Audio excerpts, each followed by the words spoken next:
అమ్మా, మొన్న బాబీ వాళ్ళ ఇంటికి వెళ్ళామమ్మా. ఆడు నిన్ను అడిగాడు, మళ్ళీ ఒకసారి మీ ఫ్యామిలీ అంతా లంచ్కి రండి అని కూడా చెప్పాడమ్మా. ఒకసారి వెళ్దామా? వెళ్దాం నాన్న. సరే అమ్మా. ఇంకేంటి, ఆరోగ్యం ఎలా ఉంది? బాగానే ఉంది అమ్మ. నా ఫ్రెండ్ వంశీగాడు నిన్నే అడుగుతున్నాడమ్మా. మళ్ళీ నన్ను క్రికెట్ ఆడటానికి రమ్మన్నాడమ్మా. వెళ్ళామొన్న క్రికెట్ ఆడి వచ్చాము. మొన్న ప్లే గ్రౌండ్లో బాల్ వాళ్ళ కిటికీ మీద పడిపోయిందమ్మా. అంకుల్ గొడవకు కూడా వచ్చాడు. అవునా నాన్న? అవునమ్మా. అమ్మా సరే మరి అటు వెళ్ళి వస్తామే తమ్ముడు నేను. సరే నాన్న, వెళ్ళరండి.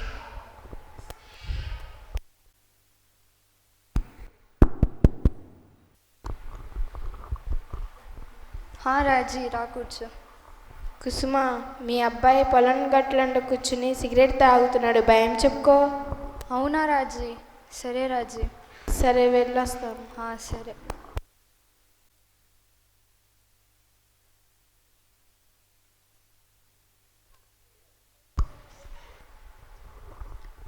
రాజేష్, ఇలా రా కూర్చో, నీతో మాట్లాడాలి. సరే అమ్మా.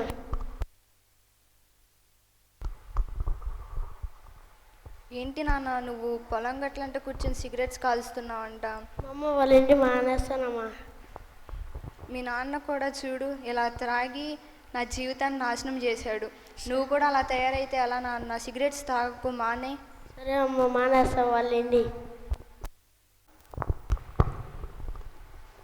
అమ్మా, తమ్ముడికి సిగరెట్లు మానేయమని చెప్తున్నా మానట్లేదమ్మా.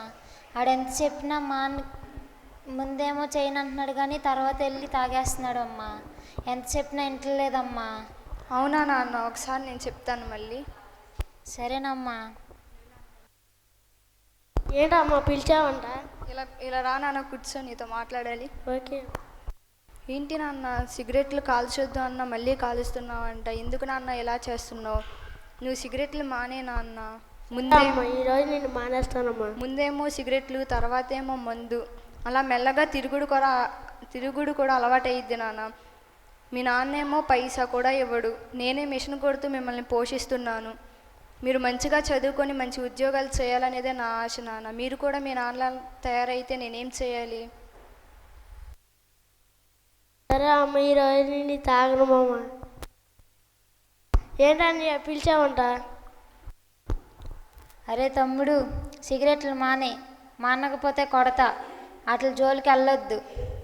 సరే నీ వాళ్ళ ఇంటి కాలంలే. సరే, చూద్దాం.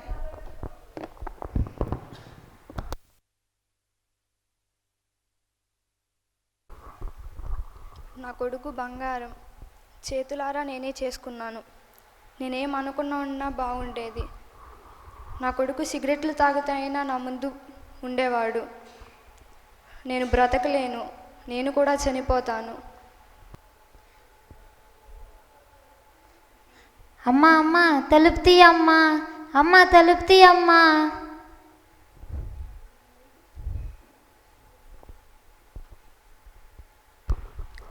అమ్మా, అన్నం తినమ్మా.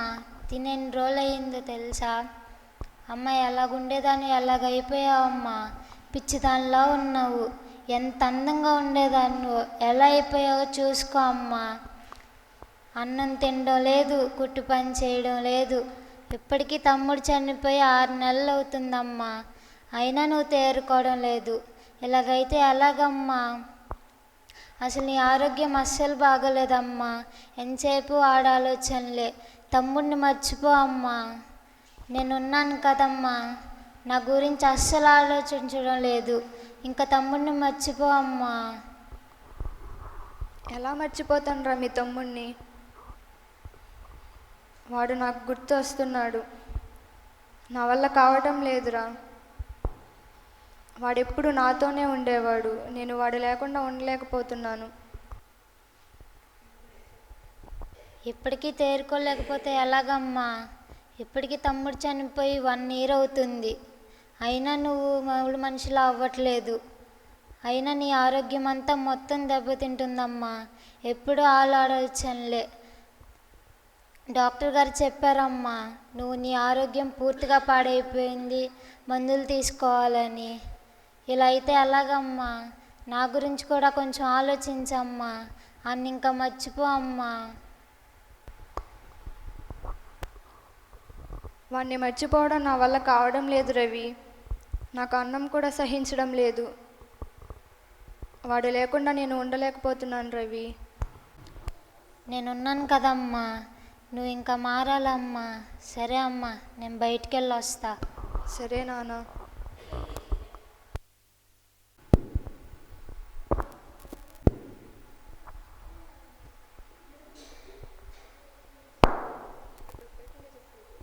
మీరు సమస్యల్లో ఉన్నారని రాజీ చెప్పింది, అందుకే కాసేపు మీతో మాట్లాడదామని వచ్చాను. అవునా అండి, కూర్చోండి.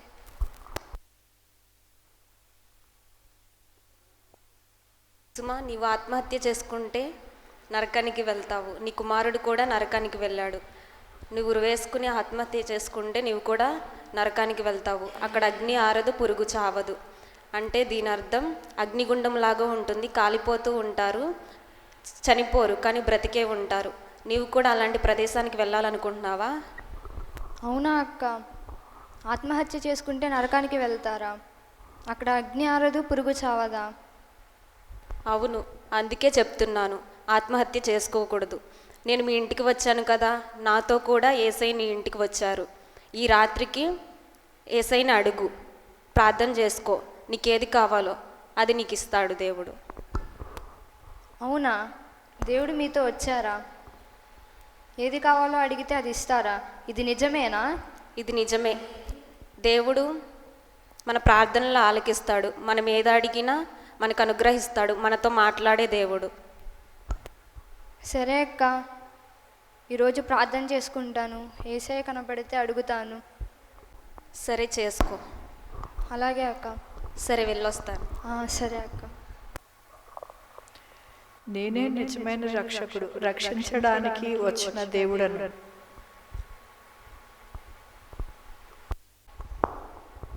ఏంటి, మీరే నా రక్షకుడా? నన్ను రక్షించడానికి వచ్చారా? అవును, నువ్వు ప్రార్థిస్తున్నావు కాబట్టి నీ ముందుకి నేను వచ్చాను. నీకు ఏది కావాలని కోరుకుంటున్నావు? నాకు నా బిడ్డ కావాలి. నీ బిడ్డని నేను దయచేస్తాను, కానీ నువ్వు ఎల్లప్పుడూ కూడా నా సన్నిధిలో నడుచుకోవాలి, నాతో నడవాలి. నడిస్తే కనుక నీ జీవితం సంతోషంగా, సమాధానంగా ఉంటుంది. అలాగే, ఈ రోజు నుంచి నేను మీతోనే నడుస్తాను. హలో, చెప్పండి. అక్క, నేను కుసుమను మాట్లాడుతున్నాను. చెప్పమ్మా. మీరు నాతో చెప్పింది నిజమే. దేవుడు నాతో రాత్రి మాట్లాడారు. ఒకసారి మా ఇంటికి రండి అక్క. అలాగే అమ్మ, వస్తాను.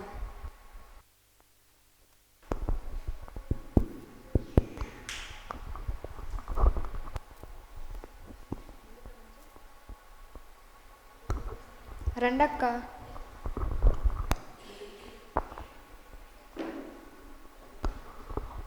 అక్క, మీరు చెప్పినట్లు దేవుడు నాతో రాత్రి మాట్లాడారు అక్క. దేవుడు నన్ను రక్షిస్తాడు, నా కోసమే వచ్చారని చెప్పారు అక్క. నేను ఆయన్ని ఈ రోజు నుంచి సొంత రక్షకుడిగా అంగీకరిస్తున్నాను అక్క. నా కోసం ప్రార్థన చేయండి. సరే, తప్పకుండా చేస్తాను. ఇప్పుడు కూడా చేసుకుందాం రా. ఈ బిడ్డతో మాట్లాడి ఈమెను దర్శించినందుకు మీకే వందనాలు. ఇక మీద ఈమె తొట్టిల్లిపోకుండా మీతోనే ఎక్కువగా గడిపే భాగ్యాన్ని ఈమెకి ఇవ్వండి. ఇంకా మీలో బలపడే అదృష్టాన్ని ఈమెకి ఇవ్వండి. ఈ చిన్ని ప్రార్థన యేసయ్య నామములో అడుగుతున్నాం తండ్రి. ఆమేన్.